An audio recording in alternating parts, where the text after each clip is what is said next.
All right, Shalom. I want to give all praises to Yahweh, Bahashim, Yahweh Shai, Bahashim, Ha, Rakah, Badash, Mama. Double honor to the elder apostles of GMS. Salutations to the sincere Akim, pushing this truth and sincerity around the four corners of this earth. I'm the Karab Ban Yasharala, coming out of the Lions Den camp of Yasharala here in Jacksonville, Florida. Now, today I'll be coming out with another lesson. Another time. This lesson is as for his enemies, he puffeth at them. And as you know, Esau like to puff at his enemies. Like, what you gonna do? You ain't gonna do nothing. That's puffing at your enemies. You trying them and thinking ain't nothing gonna happen. Well, Esau, these Edomites, that's what they do. They think ain't nothing gonna happen. They try people and think nothing is gonna happen to them. But without further ado, let's get right to the scriptures. This is Psalms chapter 10. I'm gonna start at verse 2. It says, "The wicked in his pride doth persecute the poor. Let them be taken in the devices that they have imagined. See, the wicked in the pride doth persecute the poor." See, Esau, he in his pride, he persecutes the poor. Who are the poor? Who are the children of Israel, the humble? You know, in his pride, he persecutes the poor. It says, and they devise all these different things, traps and snares. What the Heavenly Father says, let them be taken in the devices that they have imagined. And that's what's going to happen. Everything that these Edomites have imagined, trying to put forth, they're going to be taken right along. They're going to be taken in it. They're setting traps, and they're going to be the ones that get trapped in them. They're going to fall in them themselves. Verse 3, "For the wicked boasteth of his heart's desire, and blesseth the covetous, whom the Lord abhorreth." See, the wicked boasteth of his heart's desire. These Edomites are always boasting of something. Oh, yeah, well, we're going to do this year and 50-50 and all this stuff. We're going to do this and do this. And that's what they do. They boast of their heart's desire. You know what I'm saying? And they bless the covetous. They bless other people that act like them. The covetous want to take things from other people, you know, and the Lord abhors that. He hates that. They bless them. As a matter of fact, they bless themselves. Because why? They are covetous. Esau is a very covetous person. These Edomites are very covetous. They want what they want what you got. Verse 4. It says, "The wicked through the pride of his countenance will not seek after Yahweh.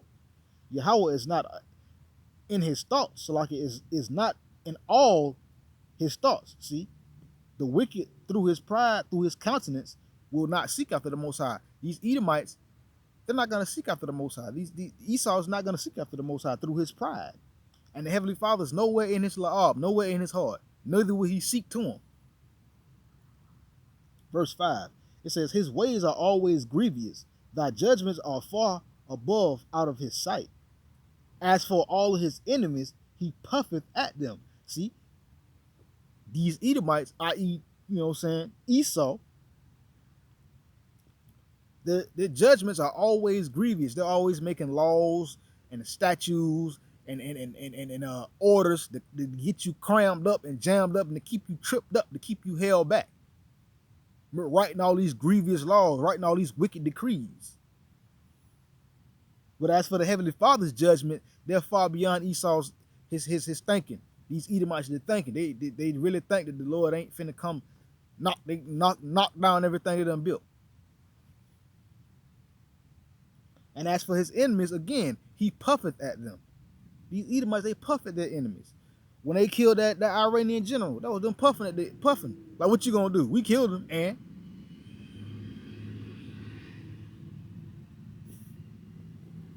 so these Edomites, they think ain't nothing gonna happen. Verse 7, Salakia, verse 6. He says, "He hath said in his heart, I shall not be moved. I shall never be in adversity." See, these Edomites think, they have said, Esau have said in his heart, in their mind, they think that they're not going to be moved. They think that their power structure is not ever going to be taken down. They think this. And they think in their mind, I should never be in adversity. I ain't going to be in hard times. That's what these Edomites think, man. That's what Esau thinks. They think nothing is going to happen to them. They think they're not going to be brought down to the grave, brought down to hell. They don't think that. They think in their mind nothing's going to come against us. Who can come against us? But they don't understand. Verse 7, "His mouth is full of cursing and deceit and fraud. Under his tongue is mischief and vanity. Just look at the president. And that's how these Edomites get down. Their mouths are full of cursing and deceit. They're steady lying, full of cursing, full of deceit and fraud. Look at all the treaties they didn't ever backed out of. You can look that stuff up online. Every treaty that America done ever backed out of, starting with the Native Americans, i.e. the tribes of Gad.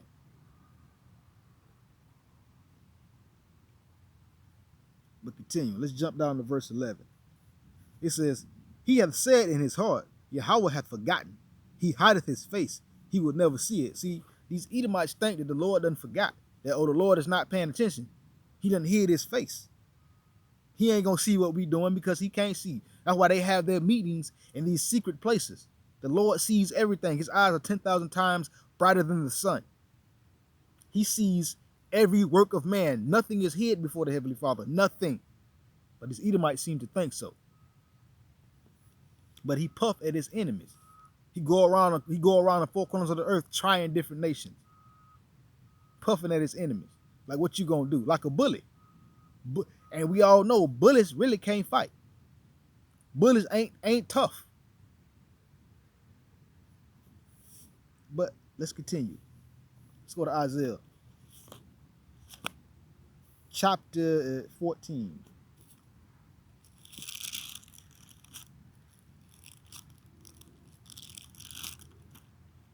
Verse 5. It says, the Lord hath broken the staff of the wicked and the scepter of the rulers. See, the Lord has broken the staff of the wicked and the scepter of the rulers. The Heavenly Father has started to bring their power structure down. These Edomites. He started to bring down Esau's power structure. It says, he who smote the people in wrath with a continual stroke, he that ruled the nations in anger is persecuted and none hindered. And see, that's what's going on right now. These Edomites have persecuted, you know what I'm saying? They have smote the people with a continual stroke, in wrath with a continual stroke. He that ruled the nations in anger is persecuted and none hindereth. Now the Heavenly Father is starting to make these Edomites a laughing stock. The Heavenly Father is starting to reveal and show the world what these Edomites are really about. And now these other nations are starting to take up arms and they're starting to get pissed off with how these Edomites are running things. And there's been a bit of persecution too. And it's only going to be more. And nobody's going to hinder it. Nobody ain't going to stop it. Ain't going to be no coming to these Edomites' rescue. When the Lord make a fool out of them, he's going to make them a complete fool out of them. And ain't nobody going to come to the rescue. Ain't nobody going to hinder it. Verse 9, I'm going to jump down. It says, hell from beneath is moved for thee to meet thee at thy coming. It stirreth up the dead for thee. Even all the chief ones of the earth, it has raised up from their thrones all the kings of the nations. See, hell, which is that destruction, that grave, that death. It is moved from beneath to meet them at their coming. These Edomites will be taken down. Even all the chief ones of the earth. The chief ones of the earth are all these leaders of these different nations.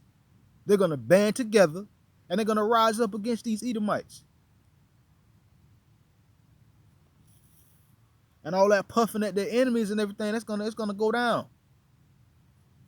The Most High knows what he's doing. I'm going to jump down to verse 13.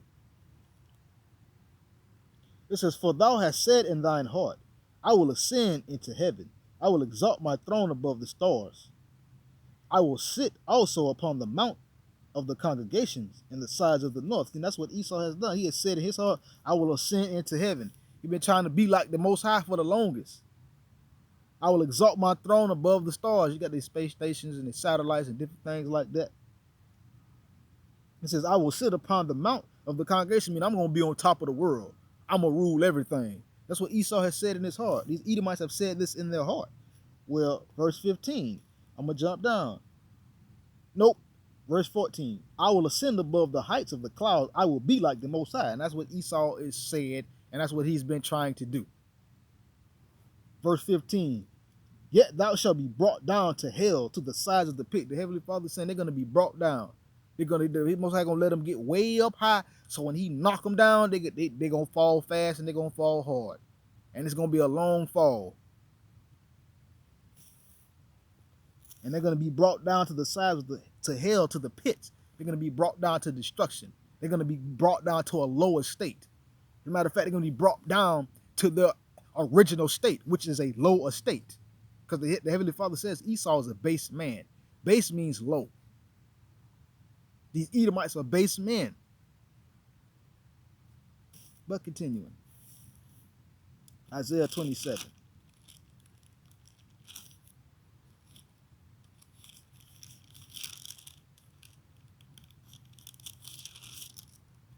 Isaiah 27 verse 1.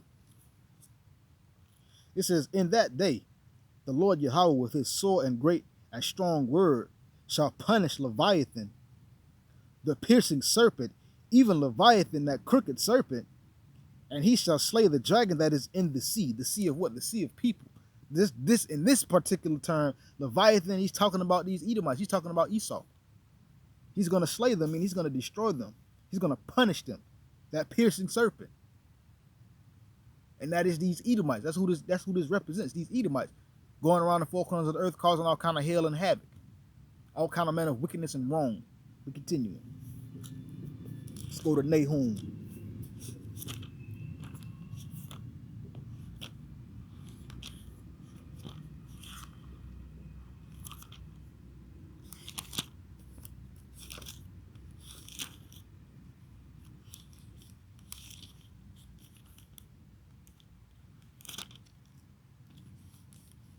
Come on. There we go. This is Nahum chapter 3.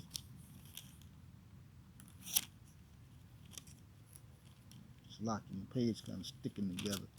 This is Nahum chapter 3, verse 1. It says, woe to the bloody city. It is full of lies and robbery, and the prey departeth not. Woe to the bloody city. What is that bloody city? This bloody city is, i.e., America. Babylon, according to the scriptures.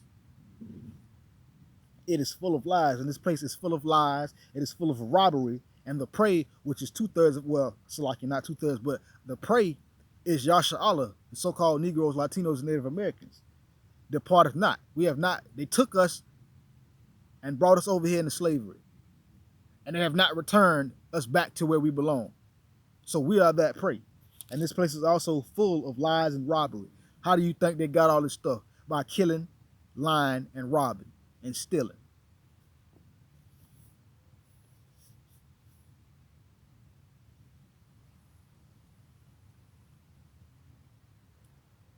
I'm going to just jump down to verse 4. It says, because of the multitude of the whoredoms of the well-favored harlot, the mistress of witchcraft, that selleth nations through her whoredoms, and families through her witchcraft.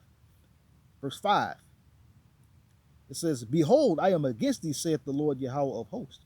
I will discover thy skirts upon thy face. I will show the nations thy nakedness, and the kingdoms thy shame. And I will cast abominable filth upon thee, and make thee vile, and I will set thee as a gazing stock. And the Lord has done that. And as you know, because of the multitude of the whoredoms, the sin of this well-favored harlot, which is, i.e., America, the mistress of witchcraft, because ain't nothing but a bunch of witchcraft that go on here, you know. They sell nations, 2/3 of our people. It's like I keep saying 2/3 of our people, but it's like, I mean, Yasha Allah, our people. They sold our people into slavery. From here to Timbuktu to whatever, to wherever. They sold our people into slavery. They sell families, you know, through their whoredoms, through her whoredoms, and families through the witchcrafts. They doing all kind of seances, taking our people, killing them, performing all kind of satanic rituals and stuff, drinking their blood and different things of the sort like that. This stuff is really happening and it is really going on. But Heavenly Father's going to bring them down for that. But they puff, like Esau do. He puffeth at his enemies. But his enemies, the ones that he's the same ones he puffing at, he gonna bring them. The Lord is gonna use them to bring them down, bring these Edomites down to hell, to the sides of the pit. The Heavenly Father says, behold, I am against thee. The Lord said, I will discover thy skirts upon thy face. Meaning the Heavenly Father said, I'm going to expose these Edomites for who they really are and what they really are. And I'm going to show the nations their nakedness. I'm going to show all these other nations how they really get down. He's going to cast abominable filth. He's going to make this place, these Edomites, a gazing stock, a laughing stock. And that's what the Lord has done. He has made these Edomites a laughing stock. Especially, look at Donald Trump. He's a perfect example of the Heavenly Father doing just that. And it's only going to further and further and further. The Most High this place is going to continue to get worse and worse. And the worse it get, that just means the Heavenly Father's judgment is coming true and coming into fruition. And it's going to keep on getting worse to the ultimate destruction of this place. Habakkuk chapter 1.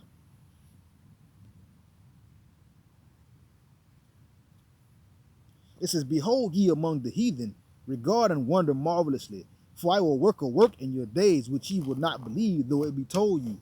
And see, these Edomites still do not believe this, that they will be brought down. They hear the men on the highways and the byways, they hear these videos, but they still believe within their hearts they will not be brought down. Even though the Lord said, I'm going to work a work in your day that you don't believe. They don't believe that this is going to happen. This destruction is going to come to this place. They don't believe it. But the Heavenly Father says, behold ye among the heathen, regard and wonder marvelously. For I will work a work in your days which ye will not believe, though it be told you.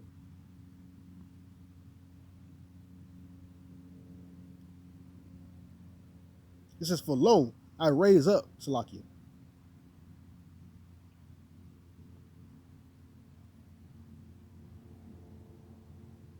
All right, that was it on that one.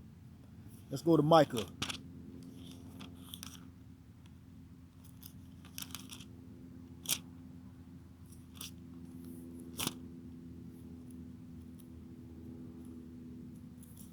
So have to bear with me for a minute. My pages be sticking together. You know, no problem. Still fine. There we go. This is Micah chapter 2, verse 1. Woe unto them that devise iniquity and work evil upon their beds when the morning is light. They practice it because it is in the power of their hand. And they covet fields and take them by violence, and houses and take them away. So they oppress a man. So they oppress a man and his house, even a man and his heritage. See, the Heavenly Father saying, woe to them that devise iniquity. These Edomites devise iniquity all day long. That's how they get around. They devise iniquity. They devise immoral things to do. They work evil upon their beds, and they practice it because it is in their power. But the Heavenly Father says, woe. Woe means destruction.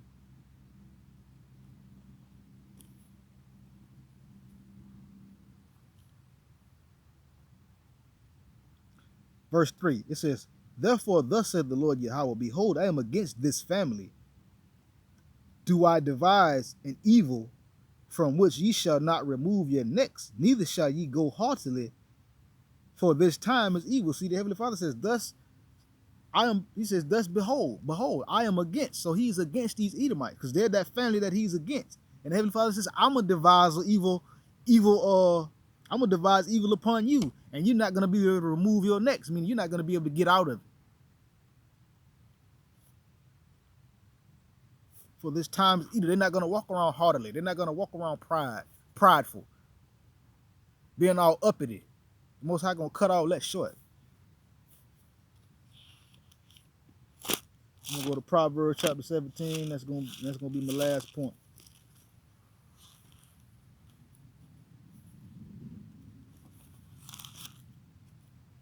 This is Proverbs chapter 17, verse 12. It says, let me make sure I got it. Come on. It says, let a bear robbed of her whelps meet a man, rather than a fool in his folly. So it would be better for Esau, these Edomites, to run across a mother bear that does not have her cubs, you know what I'm saying, and get mauled to death, rather than them to be judged in their folly. But it is what it is. The Most High is finna judge this place. With that, Shalom.